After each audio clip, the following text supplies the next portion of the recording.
Hola, ¿cómo están? Nuevamente estamos acá en esta sala podcast de la Vicaría de la Zona del Maipo para continuar conversando acerca de la vocación. Y en esta oportunidad me acompañan dos diáconos de nuestra zona, don Cristian Bach, que es del Decanato Norte, y John Pacheco, que es del Decanato Sur. Ellos nos van a contar cómo vivieron este proceso, cómo vivieron este llamado, este vocare, para estar dentro de la iglesia haciendo este servicio de diaconado, que está tomando cada vez más relevancia, en colaboración, ¿no es cierto?, con los consagrados, con los sacerdotes. Ellos son consagrados, pero son diáconos. Los párrocos, ¿no es cierto?, los sacerdotes requieren de mucha ayuda y ellos son un puntal fundamental en las comunidades. Los saludo en primera instancia, don Cristian. ¿Cómo está? ¿Cómo está? Mucho gusto estar aquí. Gracias por la invitación. ¿Y John? Bien, bien. También muchas gracias por la invitación. ¿Y qué me cuentan de la vocación? A ver. Bueno, en realidad mi vocación se desarrolló, es un llamado más que nada, porque a mí cuando estaba chico me pasaron cositas muy raras, para mí en esa época. Por ejemplo, en mi primera comunión, mi primer como encuentro con Dios fue a través de un libro que se usaba en la primera comunión, ¿ya? Que era un libro que lo tengo patente porque no era un libro tal vez como lo que hay hoy día, con buenos dibujitos, con fotitos, no. Era un libro como bien artesanal, con dibujos como hechos a mano. Naturalmente dibujos religiosos, con Jesús, con María. Pero fíjate que ahí fue mi primer encuentro con Dios porque sentí que esas imágenes yo las miraba y sentía como algo especial, como que me hablaban. Y yo creo que fue el primer encuentro como que me fue entrando en esto de que Dios estaba comunicándose conmigo. Entonces, digamos, fue algo muy maravilloso que hasta el día de hoy me acuerdo y encuentro maravilloso. Cómo realmente, claro, ahora uno lo piensa con la madurez de los años y piensa, bueno, Dios realmente es muy bien lo que dice el término, vocare, o sea, llamado, porque realmente siento yo que ahí fue un primer llamado. Y dentro de toda su misericordia también y todo su amor, aquí estamos. O sea, ese llamado inicial, esto yo lo hice cuando tenía 7 años, más o menos, 8 años, la primera comunión. Y aquí estoy, o sea, logré perseverar a pesar de todas esas cosas. ¿Eh?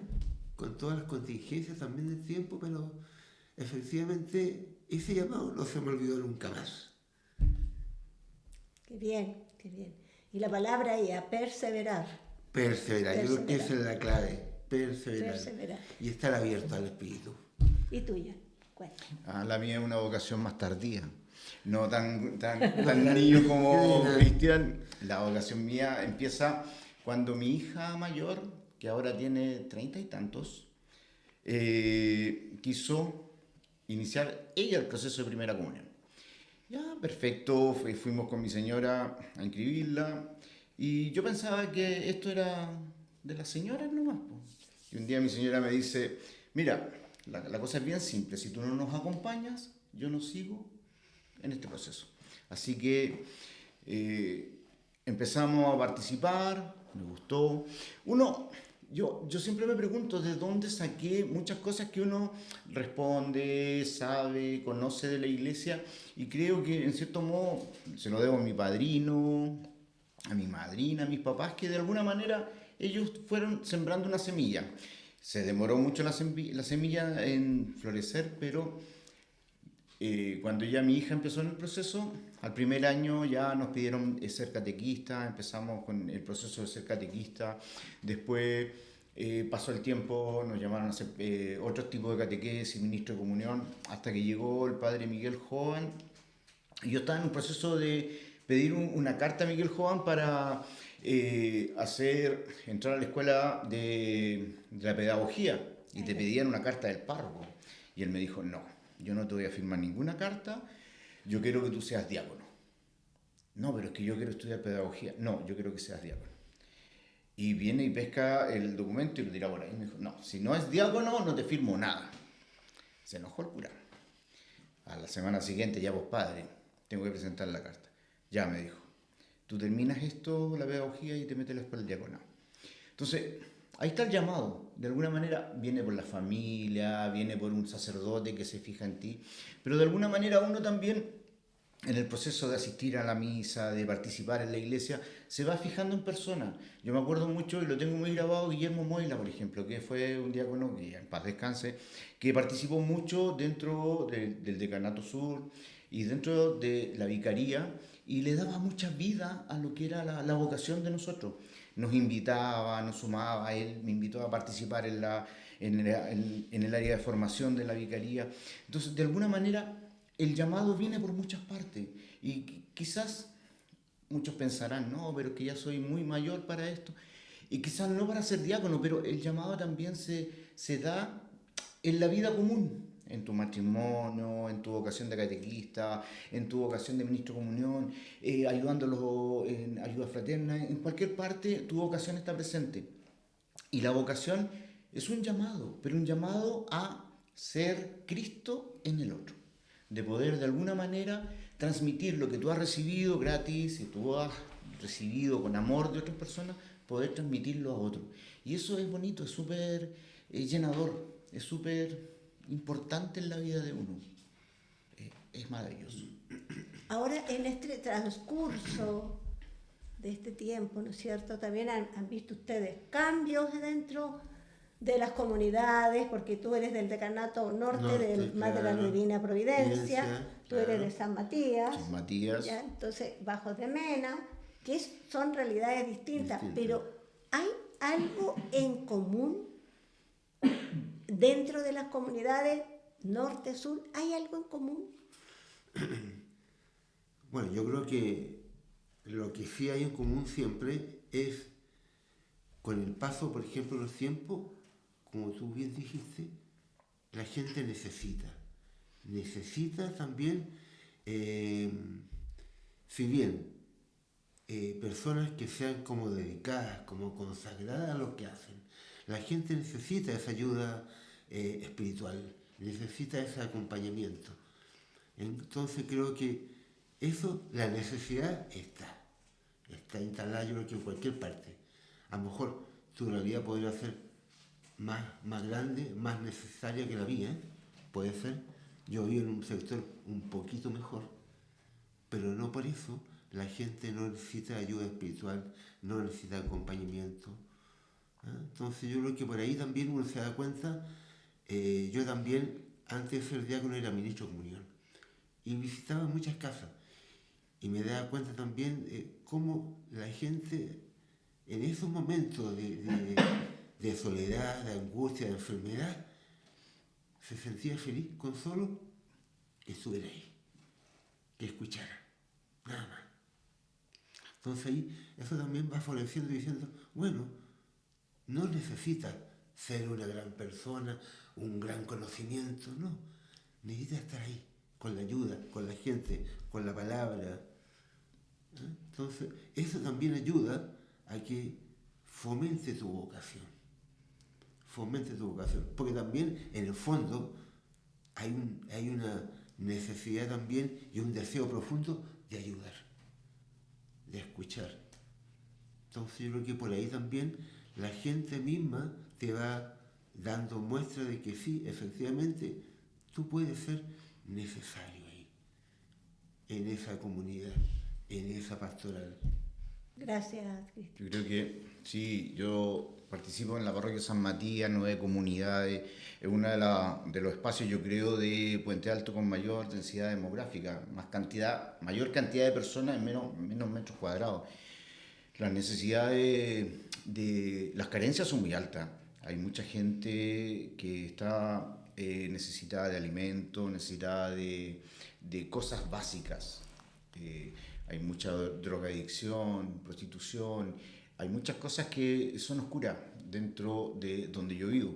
Pero yo creo que la necesidad más importante, porque las cosas materiales se pueden suplir a través de la vicaría, a través de la municipalidad, siempre la gente consigue. Sí, Pero yo creo que las cosas, lo que es más necesario y lo que cuesta más suplir es la necesidad espiritual, de poder, la persona que está con muchos problemas, con muchas necesidades, lograr darse una mirada más allá y poder decir, sí, yo estoy pasando la mala hora, pero tengo una esperanza, tengo algo o alguien que me muestra un camino diferente, y se logra, y eso es muy bonito, porque a través de las pastorales, que allá tenemos bastantes pastorales, digamos, de inclusión y de ayuda a las personas, esas pastorales logran que las personas que en cierto momento están pasando por problemas muy graves vean una luz al final del camino.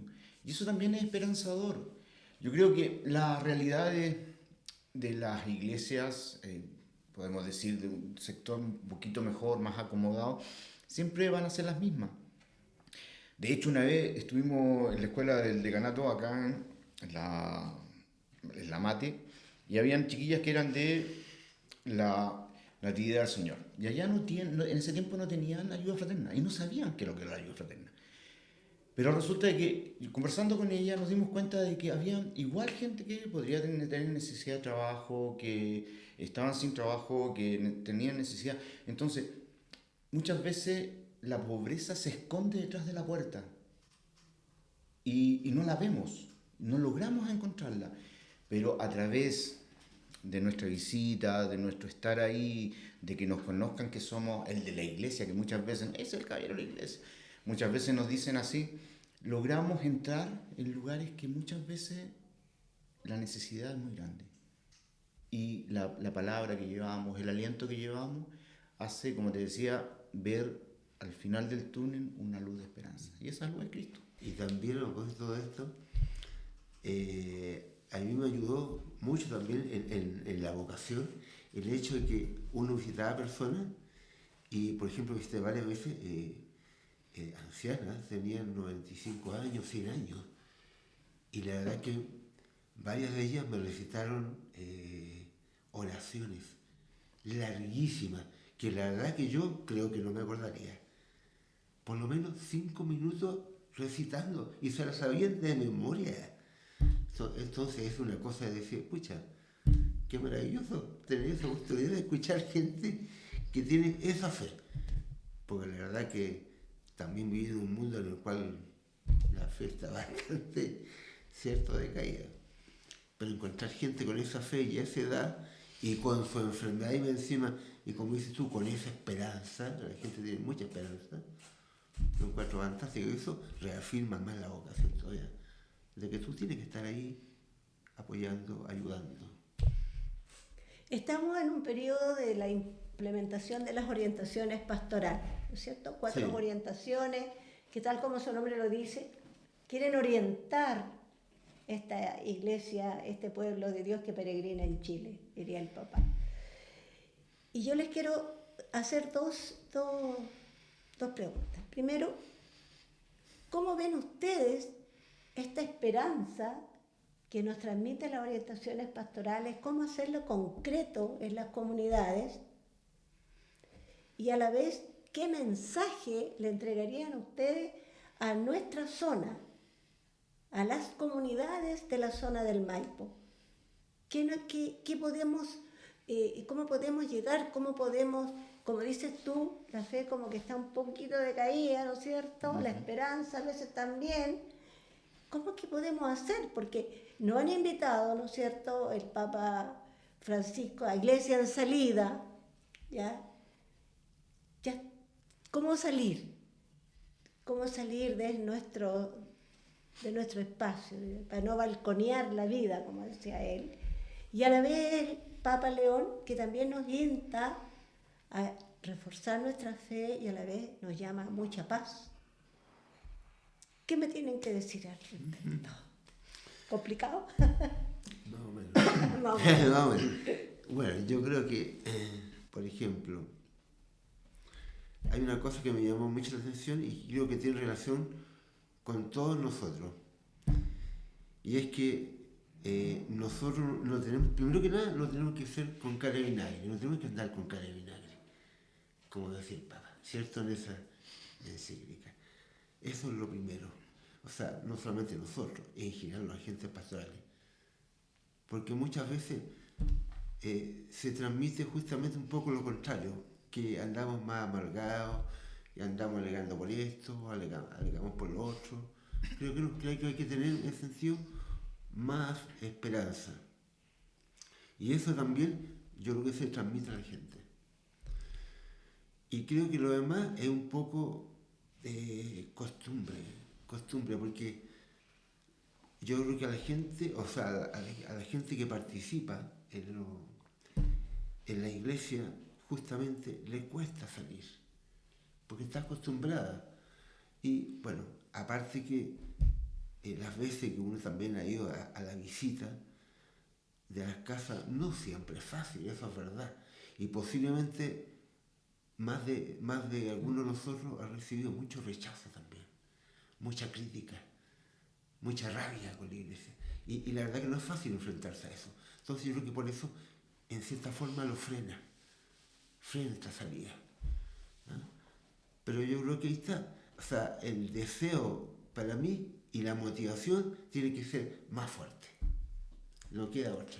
O sea, hay que simplemente bañarse, ¿cierto? Para que estas cosas no lleguen, ojalá que no lleguen muy profundo y que no lo hieran mucho de todo lo que uno puede recibir. Y simplemente ahí apoyarnos, darle. Yo creo que por ahí puede ir la cosa. Gracias. John. Yo creo que tú me planteas un desafío bastante grande. No sé si en todo Puente Alto, yo hablo de mi espacio que es el Claro. que domino, pero mi sector es un sector dormitorio, donde la mayor cantidad de las personas, la gran mayoría, sale a trabajar fuera de Puente Alto. Van a Santiago, como dicen los puentealtinos. Y 1 hora, hora y media, 2 horas de viaje, salen a las 6, llegan a las 8 corriendo y preparando las cosas con los niños. Entonces, yo me acuerdo, porque a mí me pasaba cuando llegábamos a hacer catequesis o a hacer alguna actividad, veníamos corriendo del trabajo, medio hacíamos las cosas en la casa, íbamos a la catequesis, volvíamos y las terminábamos. Pero ha pasado que la gente como que ya, no sé si es por secularismo o qué, pero como que ya no necesita tanto de Dios. La gente como que no necesita tanto de la iglesia. Se acercan cuando hay un terremoto, cuando hay una necesidad, cuando hay que velar a alguien, cuando hay alguien enfermo, pero no se acercan por una necesidad de que mi vida sea mejor a través de la iglesia, a través del evangelio, a través de lo que yo puedo vivir dentro de la comunidad católica. Entonces, la gente dice, no, es que no puedo porque llego muy tarde, no alcanzo a llegar a la catequesis, no pueden hacer catequesis online, podríamos hacer esto, otro. Y habla tú de los sábados. No, es que el sábado tengo que hacer todo lo que no hice en la semana. Entonces, nos cuesta. Cada vez, yo me acuerdo cuando hacíamos catequesis, en la capilla habían 2 grupos de 24 niños. Ahora si encontramos 24 niños en una capilla, Sí. es un milagro. Son 7, 8. Entonces, las personas de alguna manera han dejado de practicar la fe que nos mueve, la fe que promueve la iglesia, la fe que nos han dejado nuestros abuelos, nuestros padres, nuestros bisabuelos. Ya la gente no está tan interesada. Tenemos, y nos pasa el teléfono, el computador, la televisión, que de alguna manera nos saca de una realidad de creer en algo que va más allá de la vida. Y vivimos lo terreno, lo inmediato. Entonces cuesta mucho. Ahora, con las orientaciones pastorales, yo las leí. Pregúntame si me acuerdo de algo. Algunos pasajes. Y a esta altura como que no quedan muchas cosas en la cabeza. Pero, ¿la habremos leído muchos? ¿Será un motivo para que nosotros luchemos por eso? Que es muy bueno y que nos llama a ser comunidad y nos llama a hacer que la iglesia no sea grande porque tiene que tener un número de personas, sino que porque buscamos la salvación de todos nosotros.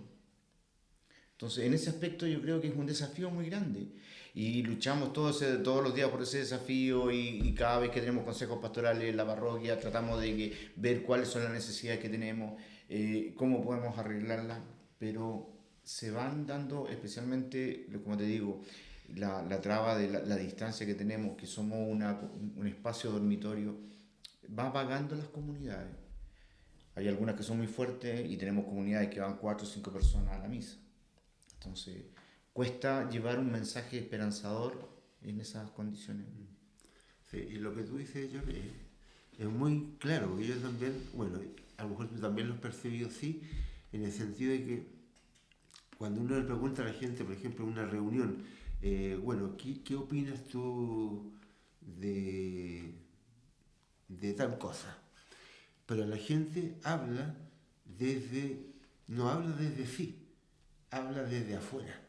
O sea, como que se nota que le cuesta mucho entrar en sí misma para hacer una reflexión de cómo te sientes tú. No, si la demás gente no va nunca a misa, es que hay un problema con los horarios. O sea, pero nunca se cuestiona a sí misma. Hay un problema serio ahí en cómo lograr que la gente se cuestione y entre en sí misma para que pueda cambiar. Porque la mayoría de la gente habla desde afuera, le echa siempre como la culpa a los demás, pero nunca a sí mismo. Entonces, Claro. le cuesta mucho entrar en sí mismo, ¿cierto? Es Cuesta verdad. mucho. Es verdad. Bien, parece que este podcast va a tener segunda parte, porque quedó muy, muy interesante el tema.